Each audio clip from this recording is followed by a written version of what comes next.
Hey, there he is. Looking tired. Devon steps out of the gym, taking a deep breath of the frigid February air. Okay, so now, just say no to panic attacks, kids. Nancy Reagan would be proud. But fuck Nancy Reagan. So now we move from October to February. We're really flying by. We're in 2021 now. Devon steps out of the gym, taking a deep breath of the frigid February air. There aren't many cars or people on the street, not this early on a Saturday morning. Probably because they're sleeping in like they should be. Devon instinctively begins to reach out for Cameron's paw. But he's not there. He hasn't been there for a while now. Almost a year.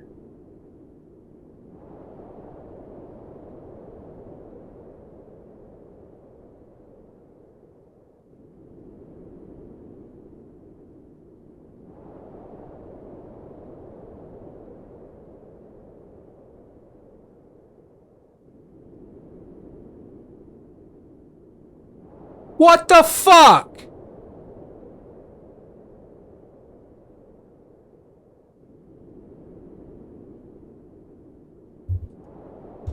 You're just gonna drop that on me like this? Okay, so...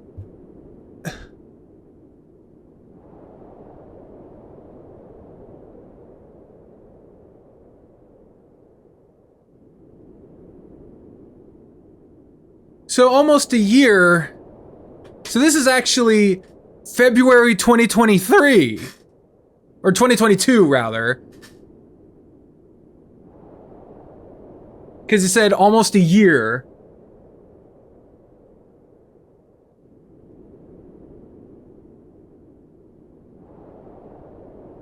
What the fuck? You're just gonna plop that down?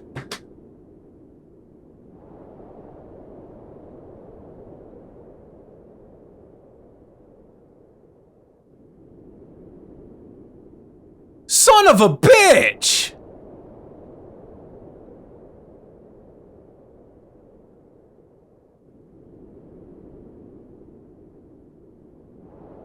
Well, let's just continue fucking...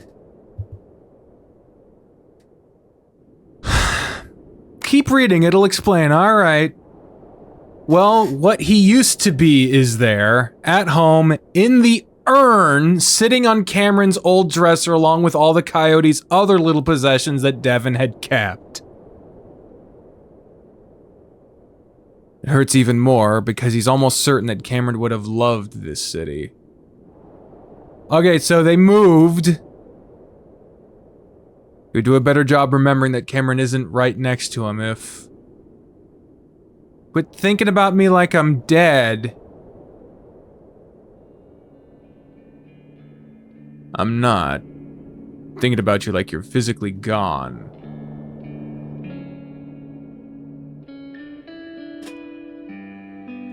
Cause he's fucking... Cause he's got ESP, so now he can talk to him like... Cause he's...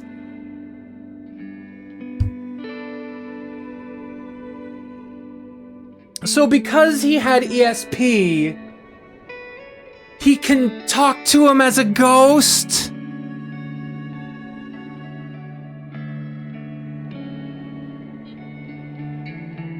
Is that the conclusion? So not only did Brian just die of a heart attack,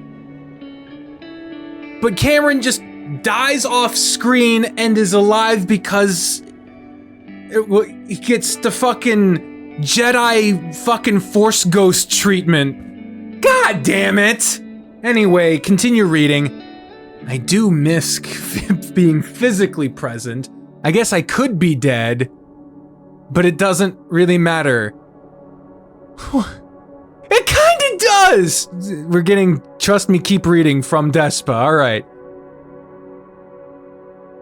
What?! You're not dead, I'm just like your vessel now?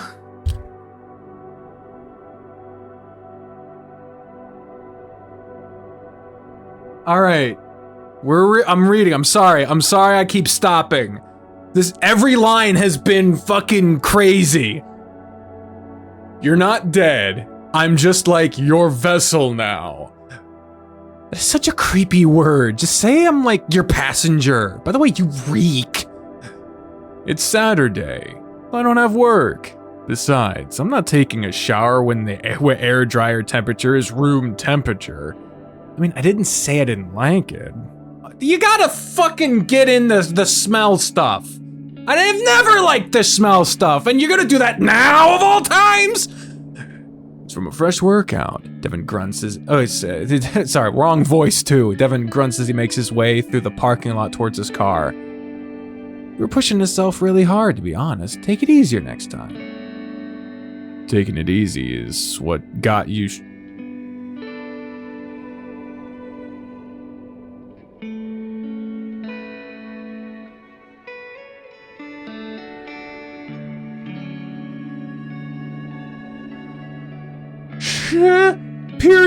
period, hurt? The more echoes we can kill off, the better. Is he fucking Ghostbusters now?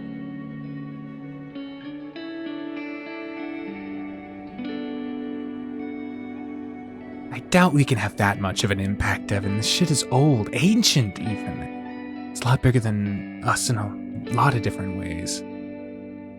I just want to see how well this works out. If it can be done, maybe we can tell others about it. Start a movement to kill off haunted places at the source. But how many people have their dead boyfriend in their head giving them psychotic ability? What the fuck happened to this franchise?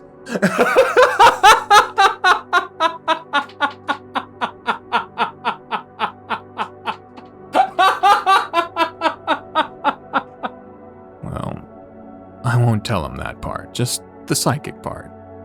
Gonna take credit for my abilities. Hey, I'm learning to fight too. Just see how much I've been bulked up.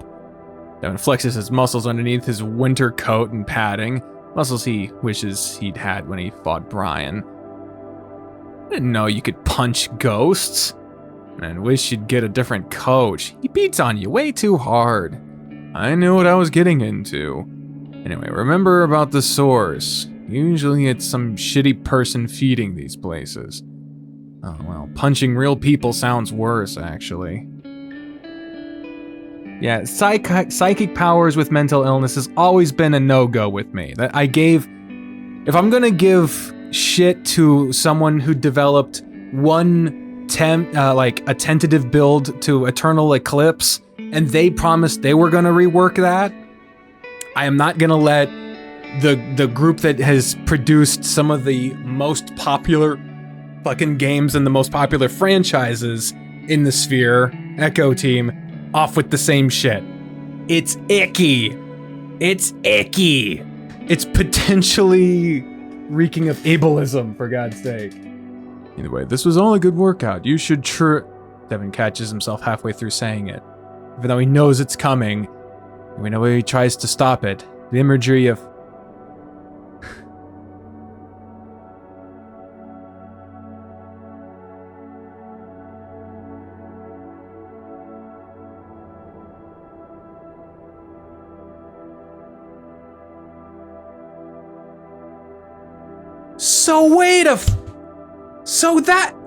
So it did happen! So when Cameron got shot, and then it did that weird like flip it and reverse it thing, that was just Devon like psychologically blocking it or something?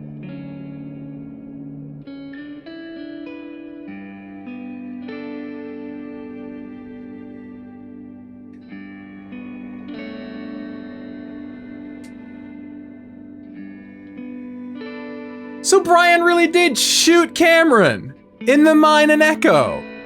And Devon just created a psychological block story to try to pretend it didn't happen. He tries to stop the imagery of Cameron's ruined face flashing through his mind. The minute he accepts it, he should just be happy that Coyote is still talking to him, that he's still with him. He's not. Kind of. I miss you. Please don't do that, Devon. I'm right here. I want to hold you. You basically are. I'm giving you a big emotional hug right now. You might also be feeling out your muscles too, because you have bulked up nicely. He's no. God damn it. God damn. Damn, man. Keep reading it. Gets better. There's more. Fuck.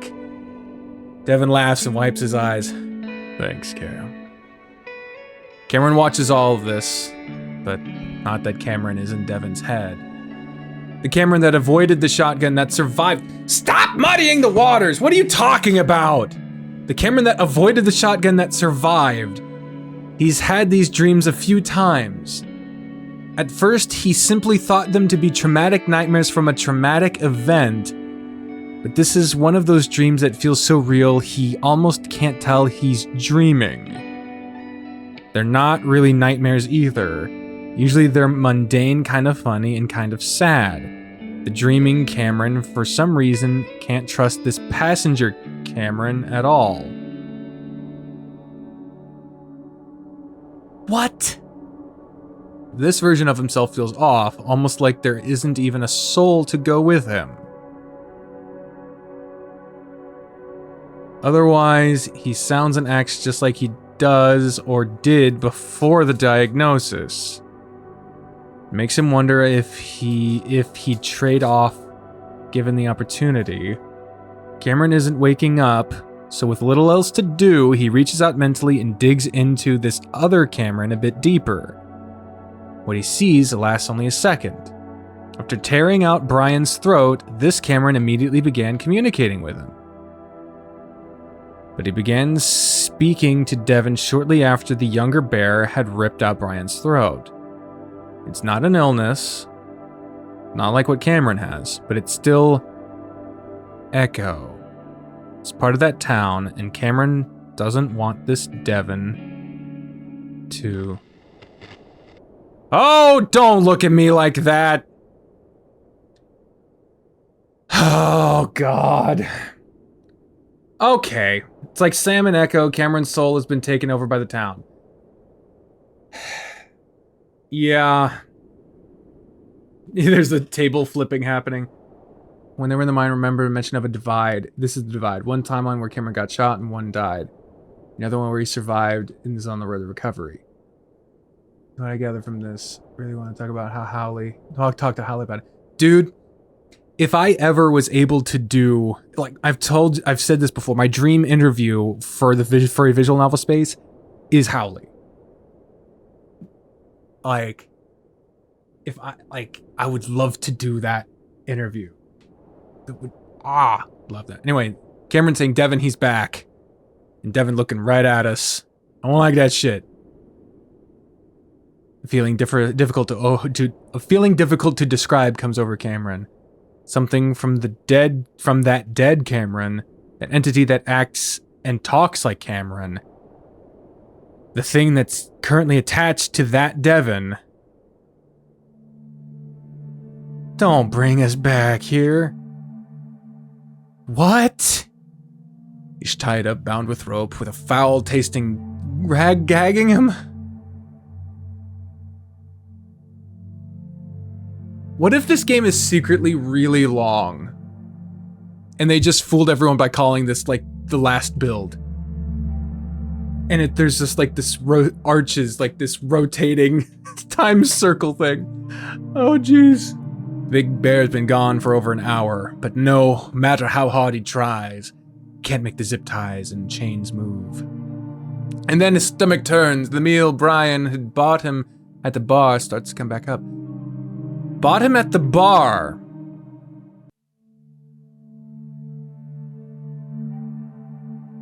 This isn't us. This is someone else. This is one of the previous victims. He's gonna throw up, and he's chained down on his back with a gag in his mouth.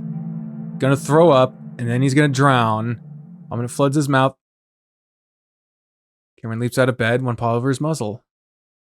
He stubs his toe horrifically on the doorframe to the bathroom, bending back the claw so that it's left bleeding and almost ripped out. Ow, Jesus Christ.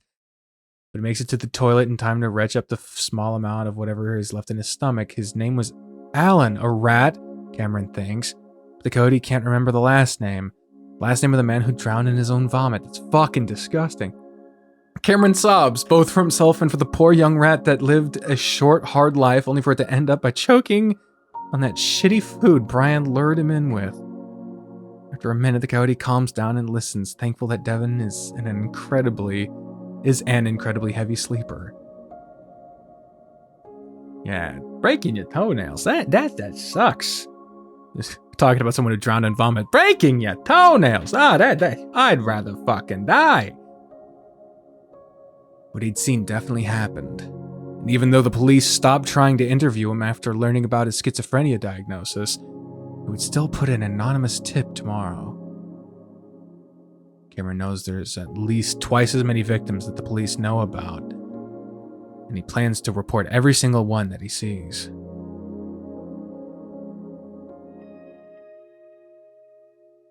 Summer 2021. Oh, my head! My aching brainium. Half a year later, Cameron finally starts to feel as if he's starting to live life again. Not his old life, but a new, unfamiliar one. This scene is bittersweet. Oh boy. Tapering down his meds along with exercising definitely helped, which is why he came here with Devon to visit Arturo. When he sees his old friend, he feels a bit better, just based on the shape of his amalgamation. It's a bit more full, while it's still damaged, it's also at peace. Cameron knows that feeling. He's different now, and he's accepted that. But he's still Arturo, which the cat has come to accept too. He's just different now, changed, like everyone changes. A terrible, dramatic change, but one that can happen to anyone. Hey! Ooh, that's a different one. Let's just one and probably only donate because you're using your allowance. Oh, well, thank you. Poppin' Wit. SGD5. I've never heard of that one. I don't know what that is. What is that? SGD5. SGD currency. Singapore dollar. Wow. Things always tend to get worse, but then they tend to get better too. And Cameron knows this just by looking at Arturo. While the Coyote did just want to see his old friend, he also wanted to know a few other things. His methods are morally questionable, but he justifies it since he's tired of being kept in the dark. An hour before they got there, Cameron eats a piece of chocolate from the backpack he brought for their stay at a motel. Devon complains when Cameron says that it was the last one, but the Coyote knows the bear would lose his mind if he knew what Cameron actually did. Oh no. Did he take drugs? Oh yeah, if we see Artie, I can only imagine what he did. That was microdosing psilocybin. Oh boy. What did you just do? Stupid, idiotic, unbelievable, when it could cause him severe lasting damage. Idiot. Might have been what triggered his schizophrenia, but his abilities increased tenfold even on this tiny amount. Besides, it made him feel better. That does not justify stroking. Of course, he'll tell Devon when more time has passed, but the bear has shown almost zero interest in the paranormal as of late. Maybe he'll just tell him he's taking it for the mood lift. For now, he just wants to take in the emotions and conversation. Whoa, hey! He looks totally normal. Look at him. This game did a huge shift for me here. Like, Arturo was almost a reason why I was like, I can't stand this fucking character. I can almost not play this game. Well, it was the way Arturo played off of Cameron. But then, like, they totally saved my interest in this character practically by almost killing him. By killing him and then not killing him. So it's like, man. They did the impossible. Well, what I'm trying to do is get rid of this damn limp. That's what people notice most if I'm not talking. Cameron smiles pleasantly, despite the fact that Arturo is more guarded and fortified mentally than anyone else he's met, which is the last thing he had expected. Actually, I didn't even notice. Well, you will next time you see me walk. Anyway, I hear you're working on your masters, Devon. Every stutter, every struggle feels like a physical blow to Cameron. He tries not to show it. He knows Artie doesn't want useless pity right now. Cameron always hated it too. I do like the shirt. Shows he was in therapy. Yep, up at the University of Desiree.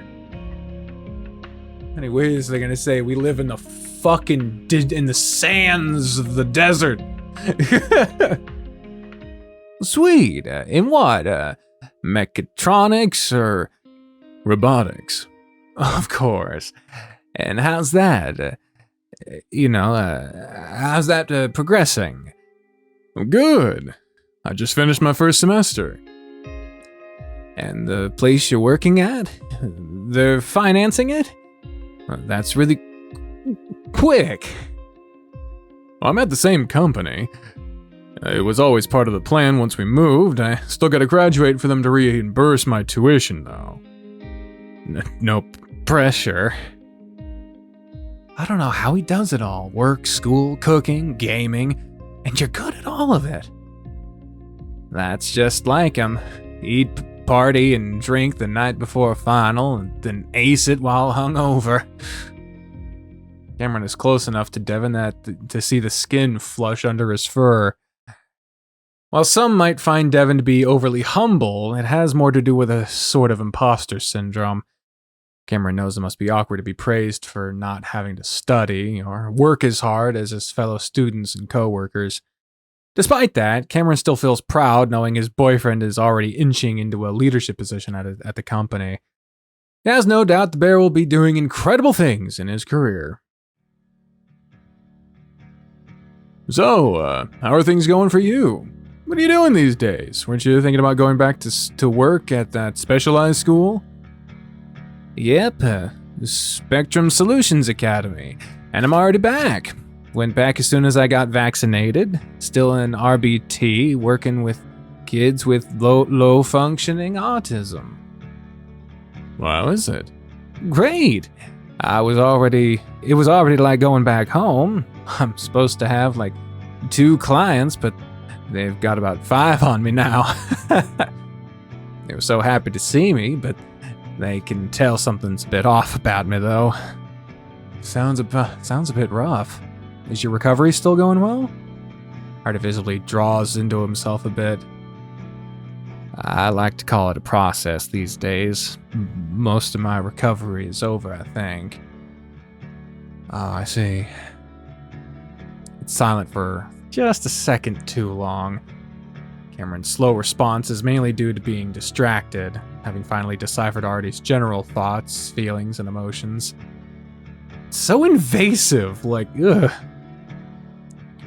In that moment, the guard has slipped, and Cameron realizes Artie knows he's psychic. What? Cameron realizes Artie knows he's... Why would he know? How would he know? You do have a question that's been bothering you. What the hell happened to Duke? Did he just turn himself in? Did he get away? I highly doubt that, but considering... I mean...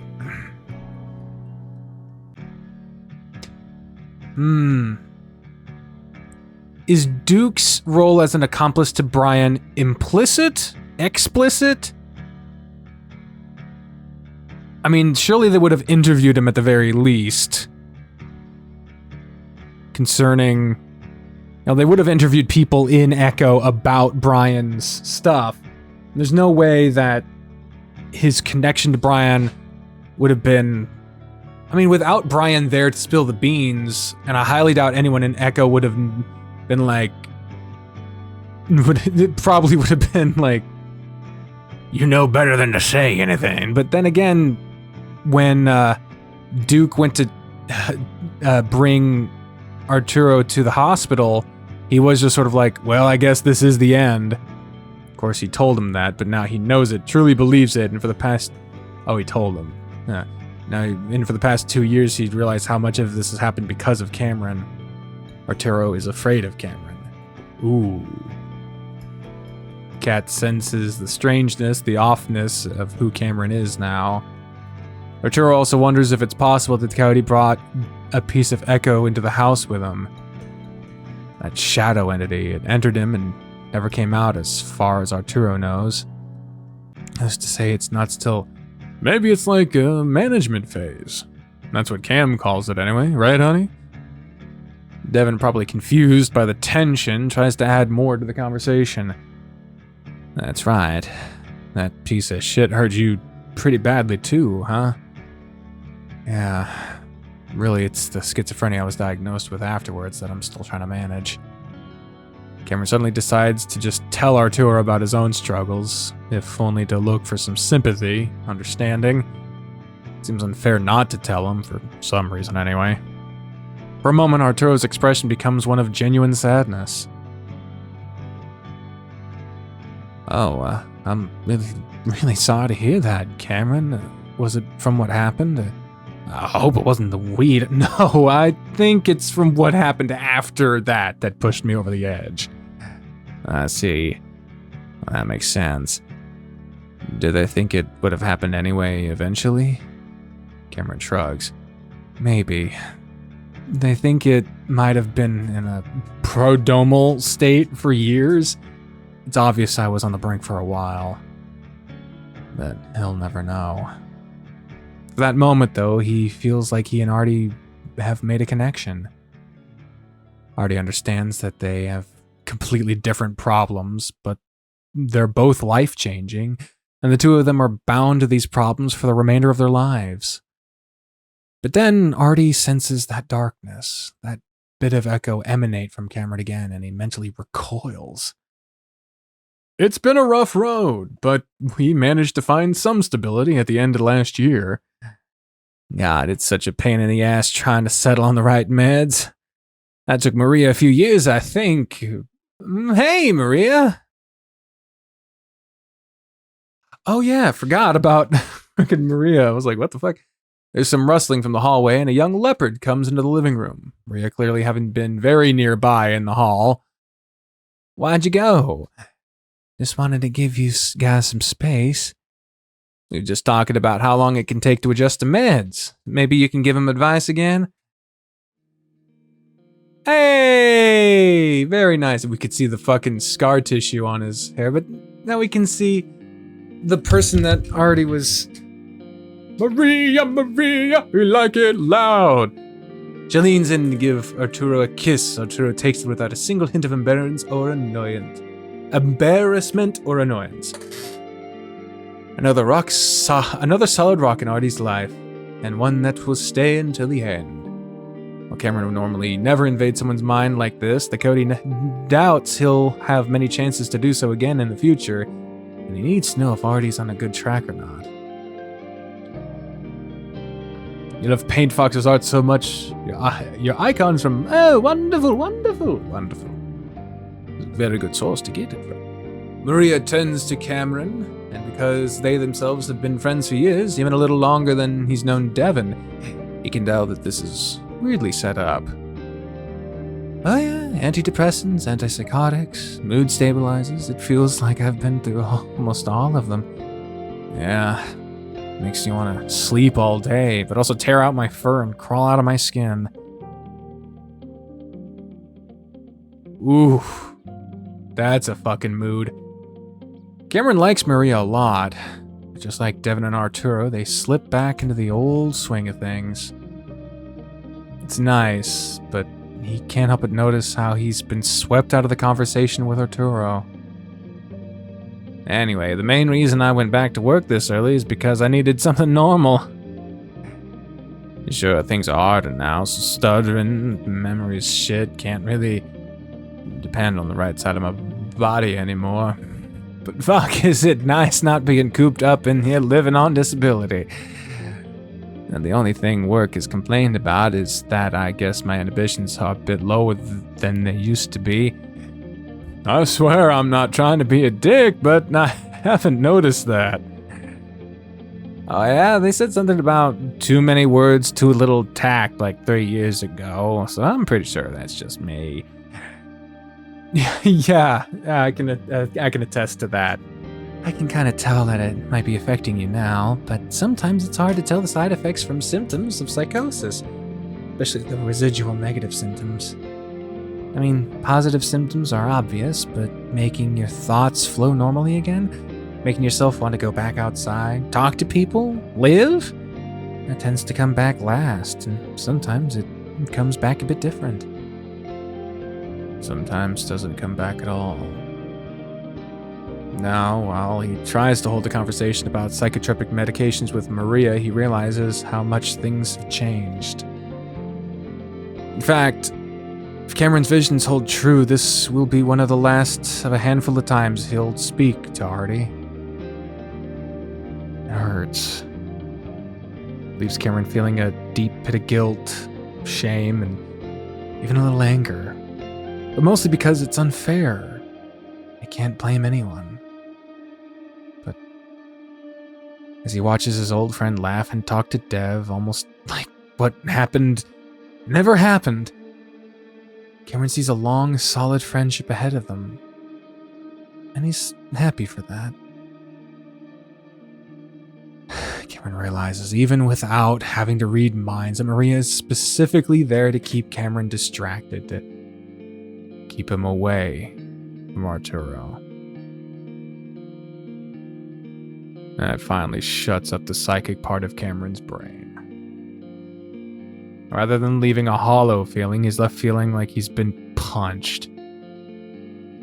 Why are they treating him like a monster? Like he's the one... The final thought he receives is from Maria, and deep down, under her concern for Cameron's diagnosis, she's wondering if he's prodding at Arturo's mind. Arturo can sense him. His own sensitivity is subtle, almost too understated to be picked up on, but it's there. And that's why he feels like Cameron is carrying Echo with him. Cameron is mainly worried that Arturo knows what he's doing right now, and his neck and cheeks become warm as he feels like he's been caught in the act.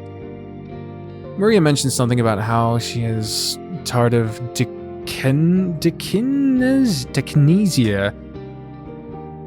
Cameron focuses back on their conversation, genuinely curious if it's gotten better for her with time.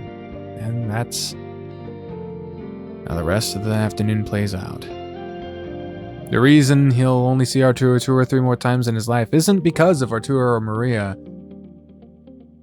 It's because Cameron knows he can't come back here and cause them stress like this.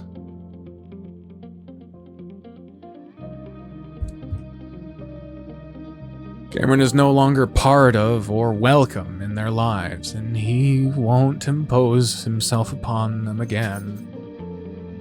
Despite the hurt, or learning their true feelings about him, Arturo's future is, if he has to sum it up, a happy one.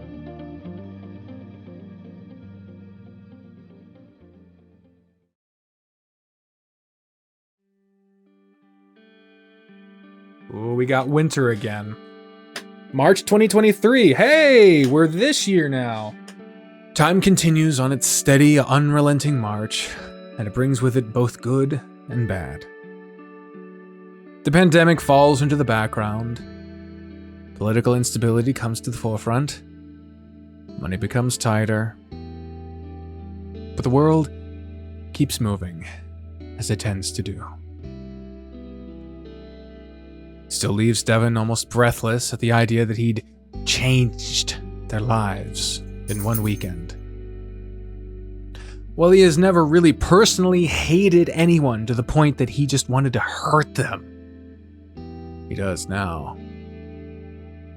But that person is dead. He got the easy way out. For the first year, Devon wasn't sure how he'd continue his life. Cameron was either always sedated to the point of almost becoming unresponsive, or angry and sad to the point that he'd just sit in the bathroom and cry.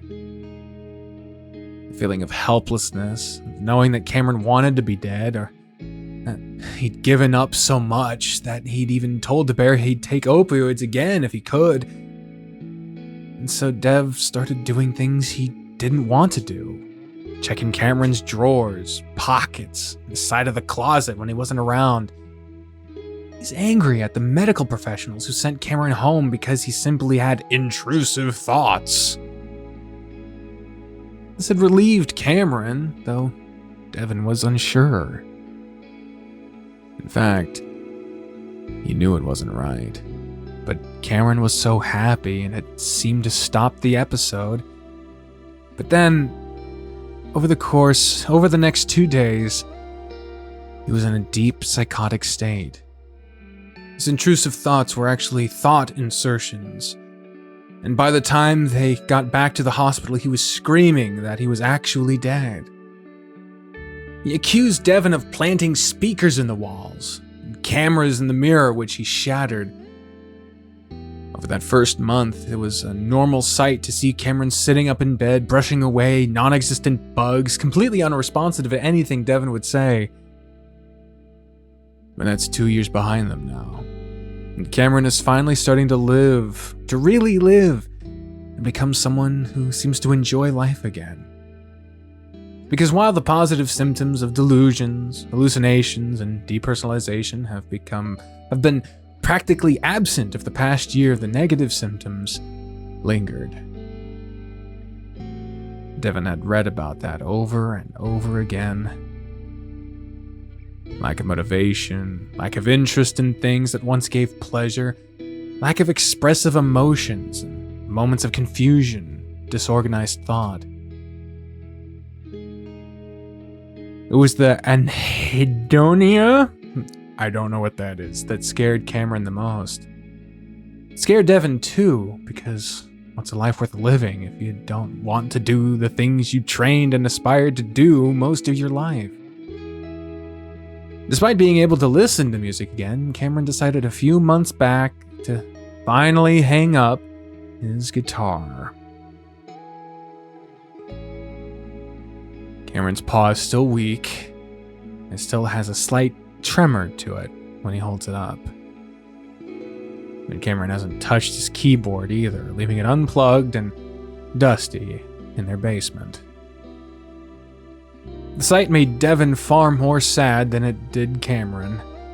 He still wonders if he'd been more of an advocate for Cameron. Maybe he'd pushed for further observation. They could have stopped the psychosis before it truly spiraled. Maybe he'd be his old self. There they are. What's wrong? You reading my mind again?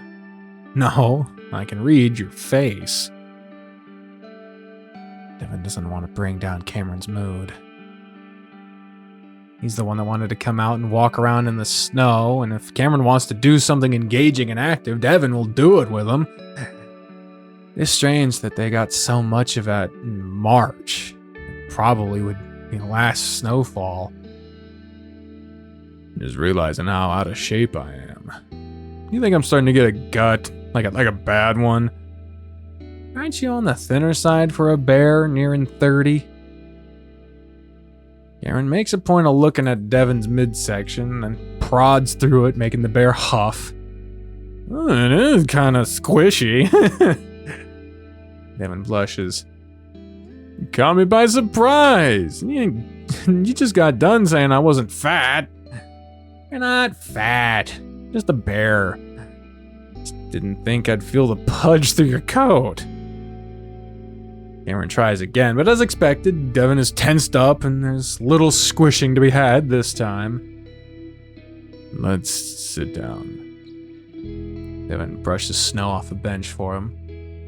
Hey, I'm not annoying you. Devon closes his eyes in guilt, taking a deep breath. No, I'm just worried about different things. I'm happy to be out here walking with you. It's good for the gut, anyway.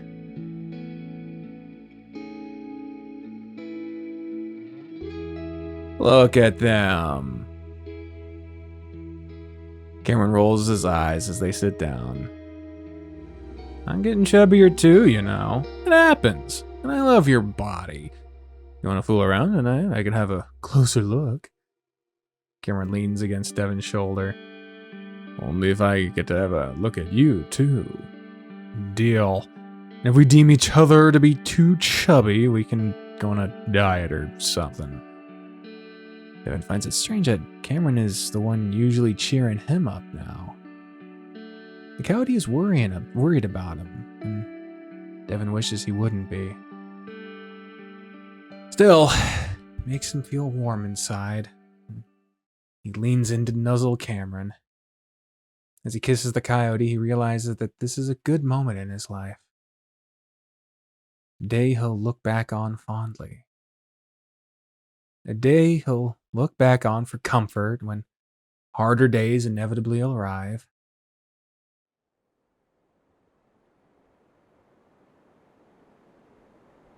Oh, God. Devon glances up at the temple they're sitting across the street from. Always wondered what that golden dude with a stick is doing up there. It's Cameron a few seconds to understand what Devon is talking about. The guy on top of Mormon temples? That's the angel Moroni, and he's holding a horn. He buried the gold plates. How do you know that? Some Mormon friends told me.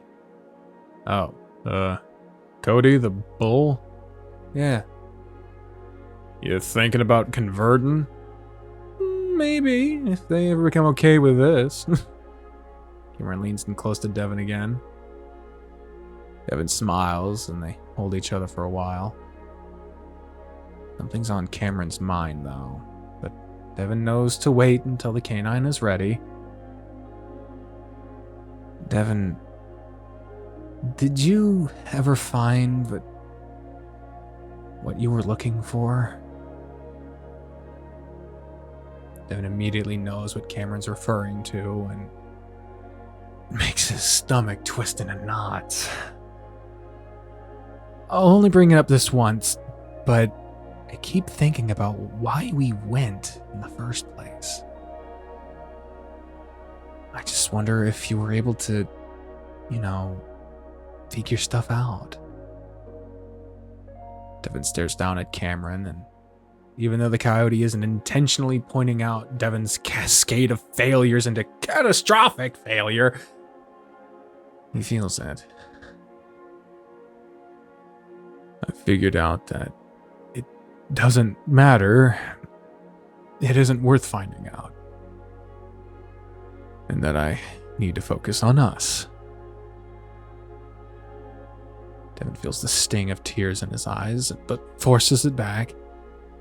I figured out that I made a huge mistake, and it deeply hurt my friends. Brian hurt us. Cameron says it almost instantly. You just don't seem as happy or as outgoing as you used to be. I know you're really busy with your work, and you just got your master's degree, which is so cool, but you seem... Hey, it's like you said. We change. It's not really a divide, right? Divide mentioned again. It's like chapters in our lives. We change with each one. And the last one we went through was brutal.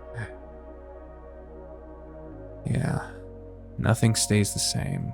We don't fully recover or become who we used to be. And still, we always want to go back to how it used to be. Devon feels a deep twinge in his chest, thinking about what life would be like now if he just made the right turn. It's like how they say you can never go home again, because home just isn't just a place, but it's people. It's a certain time, and when it ends, it ends. You can never go back. You can never get it back. Baby, I love you so much. And I know it sounds dumb as hell, but I can be your home. I'll be around as long as you want me to be, and you can always go home. I always will. Sorry if I was sounding depressing. I honestly feel at home with you. You're the only home I got. You know what's weird? I sense a lot from that temple. I've sensed it in other spiritual places too. Like those Buddhist shrines in Huaxia Town, and even those little shops where you see mediums and psychics. It feels like they're taking in energy and letting energy out too, like a portal. Huh. What do you think that means? I guess there's hope for everyone. Lupita, Artie, you and me, and that maybe instead of nothing, there's... Aww. Devon, overwhelmed with grief, happiness, love, loss, kisses Cameron. Kiss for a long time. Devon desperately hopes his Cameron is right. Because more than anything, he wants to start fresh again and do it right.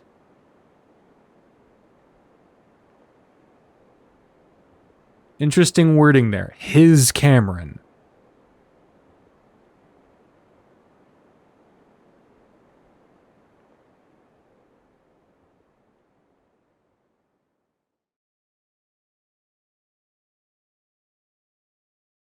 Oh, hey, husband. They got married. Nice. For now, though, he's here with his husband, sitting and watching the snow fall silently. That's okay. Because whether they disappear forever or go somewhere else, it'll be together. Devon feels a little hope reignite in his chest. There might be something. There might be nothing. But he's content to wait and find out. That'll be a long ways away, he's sure. Not until they're 110, after all.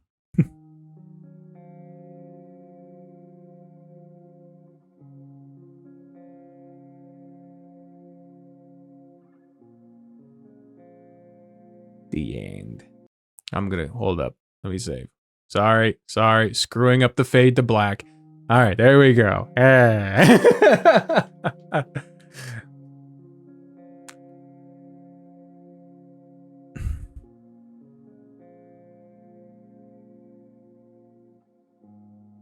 Yeah. Created and written by Howley. Can't do shit without making it complicated. I'm not crying either.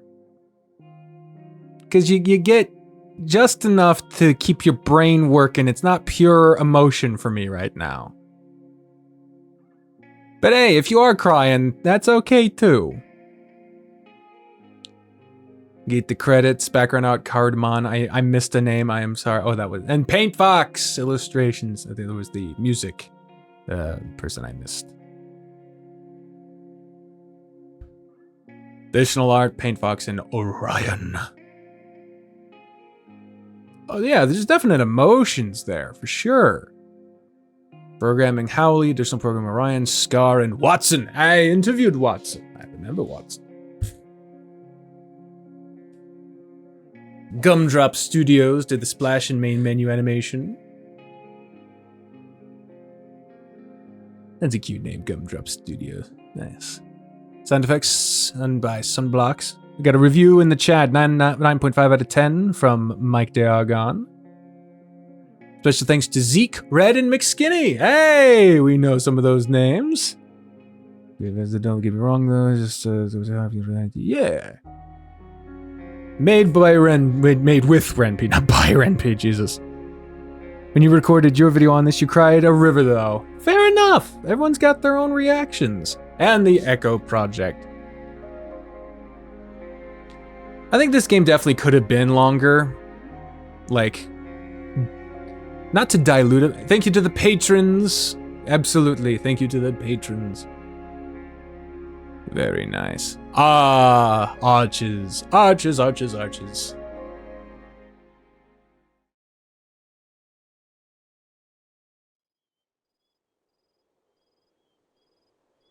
Whoa.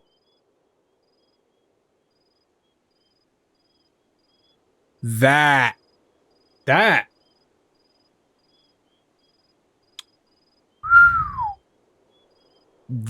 is, wow. Damn. That actually really, that actually kind of hit me. Just,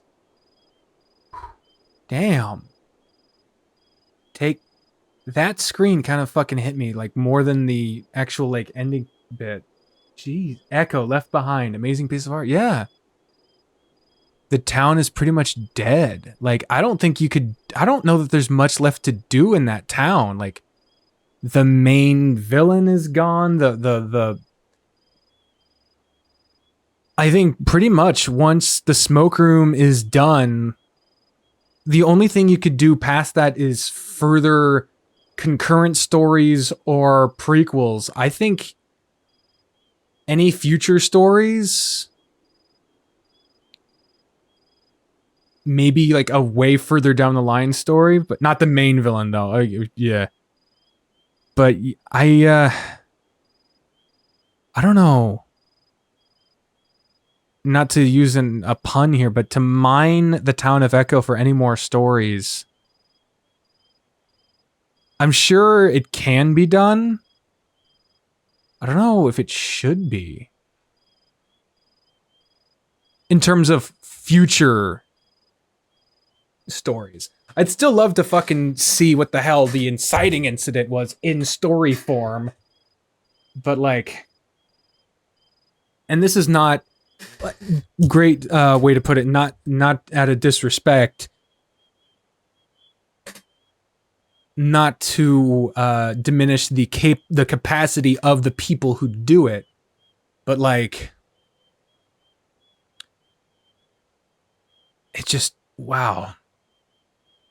Yeah, they haven't extinguished the evil, or would you even want the evil to be extinguished? But like, I don't know. Right now, just seeing this, I just get the feeling of like,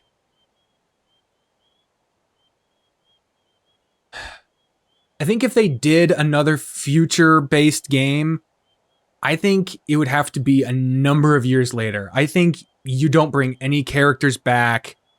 I think it's after, like, every character from the Echo games that we know is either dead or moved the fuck on. And, oh yeah, you can do anthology stories from various people, like concurrent stories, that'd be fine.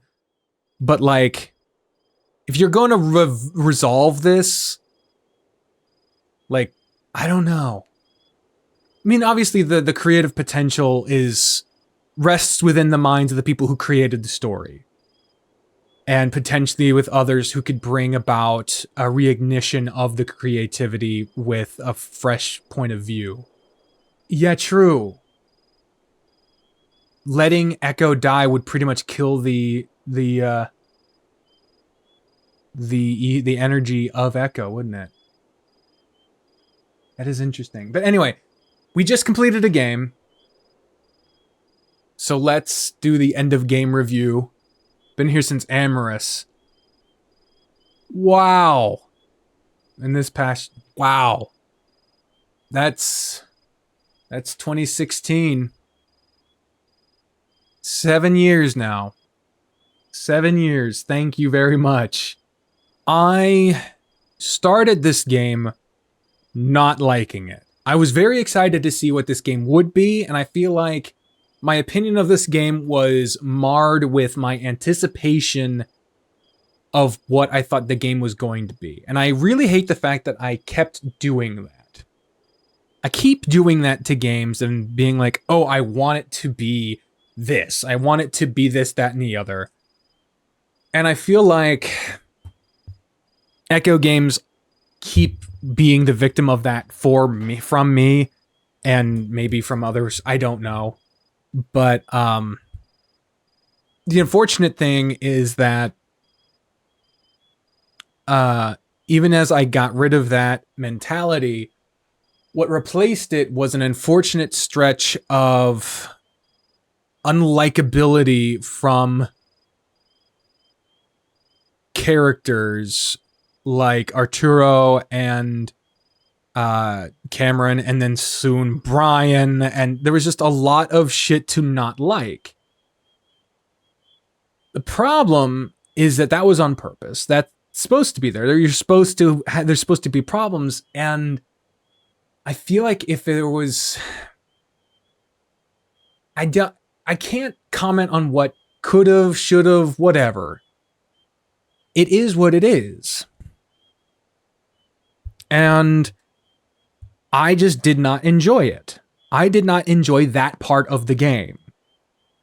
I can't comment as to whether I was supposed to enjoy that part. I can't comment as to whether or not the level of dissatisfaction I felt at that time was purposeful or intentional on the part of the writing, or whether or not I just took it way too intentionally or harshly. But as far as that part is concerned, it made me really struggle to continue playing the game.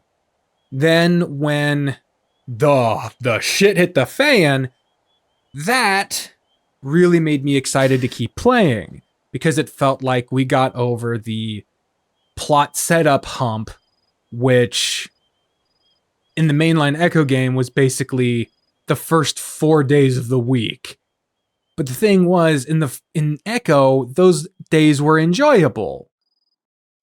They were rough, but you had a lot of different characters to play off of. And the main character had different ways to interact with, and there were a lot of different main characters with different traits to like and dislike. With this, you only had like 3, and then the antagonists. And this game being a lot shorter, it was very compact. And then there was just a fuckload of torture. Just a lot of trauma and really just being just Brian, just everything has just... And so, really, really rough. But then it turned. The character I hated the most, Arturo, became a character that I was crying and just crying for and pleading for his survival. It was amazing. I was so happy to see him return. And then you got the conclusions, character conclusions. Brian's death I found very dissatisfying. Is it bloodlust? I don't know.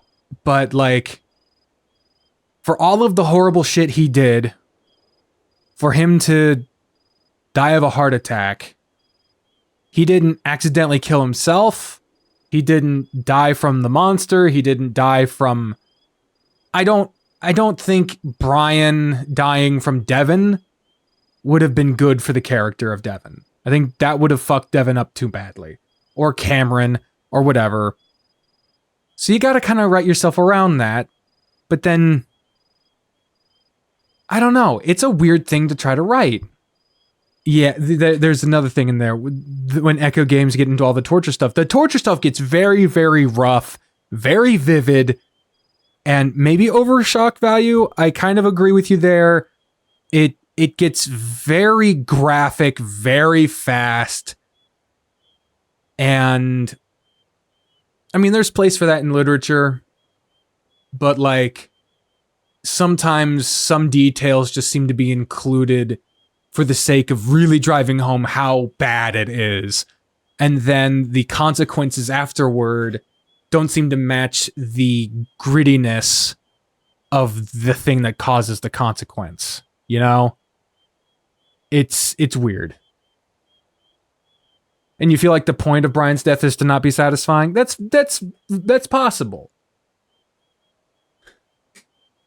And then if that's the point, you have to have that play into the narrative a bit more. Other than a couple of mentions at Devon not feeling satisfied about it, there really didn't seem to be that much of a way of a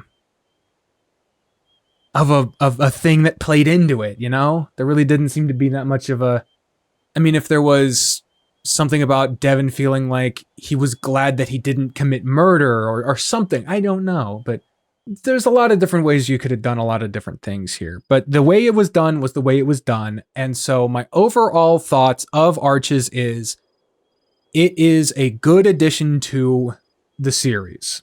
I'm glad it was done because the way Brian dies in one of the routes in Echo is off-screen, a little ambiguous, and all the rest of the times he doesn't die.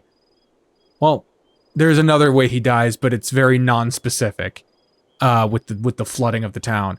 But and doesn't that just feel kind of comical when you think about it? Flood the entire fucking town. It's just like, Christ. Like, it's just a little fucking overkill. This gets you to kind of see the town from a non-personal point of view. And that's a nice perspective. Plus, it's an interesting way to literally see the town of Echo from a different perspective, with a different art style, with a different way of addressing some familiar aspects. We don't see almost any of the same characters from before. You could technically play this game in isolation from any of the other Echo games. I don't recommend it, because if you've played Echo before this, you get a much different experience. But yeah, I just right now I would say that I would give this out of 10 about a, let's see. It's definitely above. The way I think about a 10 scale rating is like, if it's my 10 rating scale is a 5 is a perfect 5 is I can't recommend it because people could either like it or dislike it. So just give it a try if you want to. If it's below a 5, I don't recommend it. And then just different degrees of not recommending it and disliking it. Above a 5 is I do recommend it, and degrees of liking it.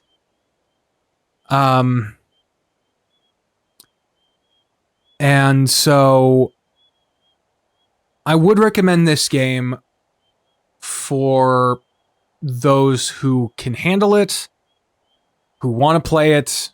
Anyone who doesn't would skip away from it or not finish it.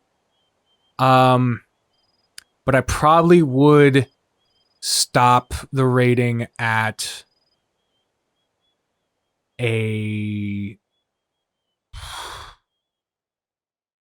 I'm thinking like a 7, because there is the big problem in isolation of the psychotic powers I say psychotic powers because it's mental illness and also psychic powers.